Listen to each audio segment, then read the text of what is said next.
and Peter Capaldi.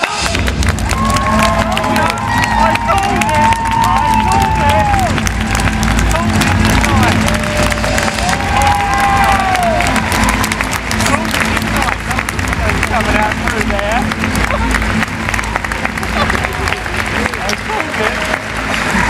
Well, hello everybody. Hello. Hello. How are you finding the day? Marvellous. We've had our photographs taken about 3,000 times.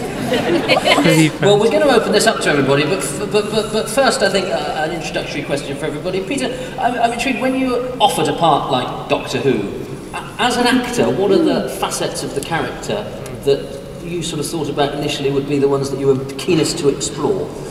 Well, Doctor Who is quite an odd character to play because he already exists completely, and people are very familiar with all the traits of the character.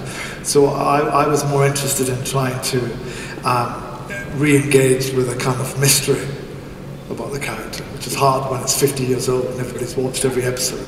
I was interested in trying to see if there was anything we could do to place some distance between the Doctor and the audience, so they would know him less.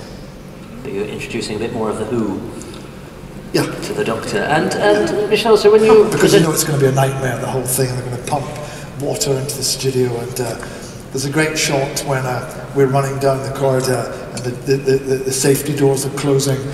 The Doctor throws himself under the safety door and then appears at the porthole.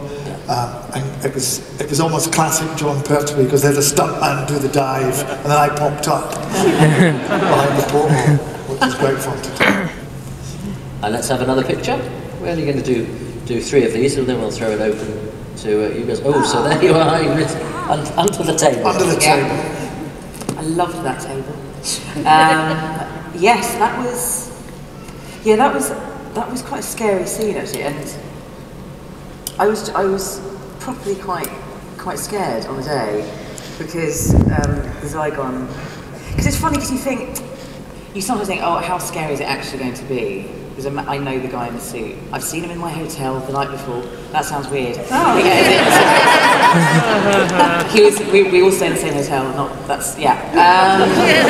And so I know what he looks like. I know what the guy underneath the suit looks like. But then when they put it on and they do all the acting, it's genuinely quite scary. And so I had to run away from the Zygon at that point.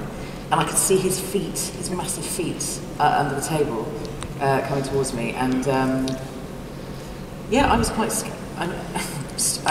scared, even though I knew I was filming. I was filming Doctor Who. But you loved the table. That was a great day, wasn't it? It was. We were on the beach. Fun. Yeah. It was lovely to go down, because it was on a beach, obviously, clearly, with a Union Jack parachute. I just remember there was a lot of worry about when I arrived. The parachute had actually been pinned to the floor, to the sand with boulders, because they were frightened that it might blow away and take me with it. But I said, no, get the boulders, it's got to be up. You've got to have the Union Jack flying. Don't you, Michelle? Yes, sir, at all times. Yes. So it's good fun. It's a sort of post-James Bond-y sort of. I remember that. Patriotism for you. That day, you were completely dry, and I was completely drunk. Drunk. I had a scuba outfit under my costumes. Yes. So I looked slightly chunkier than I normally am, and I had to wear scuba gear because they were going to dip me, fully immerse me in the water. In the end, they didn't do that, but you were completely flawless, and yes. I was like covered in stuff. I remember. Yes, because I wasn't going in the water. Right. I made sure they knew that I wasn't going in the water, right. No matter what. Yeah. I was selling ice creams out there. I was there. I just wasn't in that scene, but I did make myself useful, and sell ice creams up the back.